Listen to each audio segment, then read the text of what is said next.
Հունվարից Հայաստանում գործելու է 17 առևտրային բանկ, սակայն այդ թիվը ևս կարող է փոխվել նոր միաձուլումների հաշվին։ Կանխատեսել է Արդշին բանկի կառավարիչը, ներկայացնելով միավորման գործընթացի դրական կողմերը և բանկի հետագա ծրագրերը։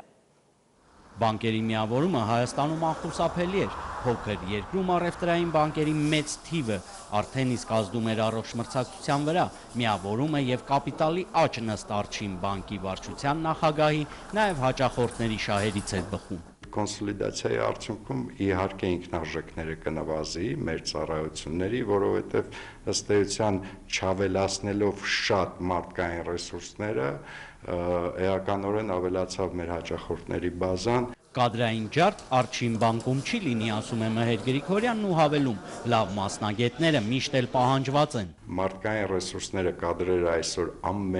ամենալուրջ արժեքն է ցանկացած բիզնեսում, մասնավորապես բանկում։ Ոչ միայն ծառայությունները կլինեն ավելի հասանելի ու էժան, այլև միավորման արդյունքում բանկերի ռիսկերը կնվազեն։ Այն ինչ որ կենտրոնական բանկը ծրագրավորել էր անել,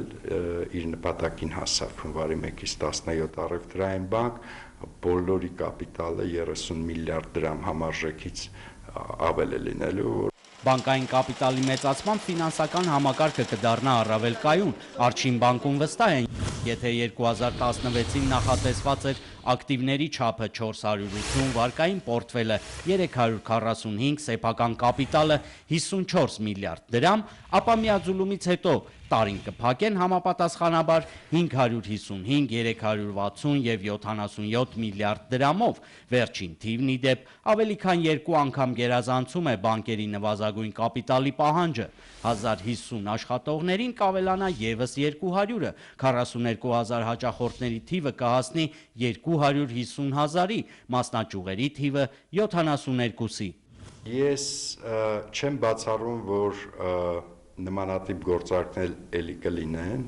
և չեմ բացառում, որ մենք կլինենք նման գործարքների մասնակիցը։ Կենտրոնական դրամատունը հետագայում կխստացնի պահանջները, թե ոչ, Արդշին բանկում վստահ են, միևնույն է բանկերի միավորման գործընթացը կշարունակվի, դա օգուտ է և բանկին և հաճախորդին, որոնց էլ Մհեր Գրիգորյանը ամանորին մաղթում է մաքուր վարկային պատմություն։ Վահե Կոստանդյան, Ռոմիկ Խաչատրյան, Առաջին ալիք։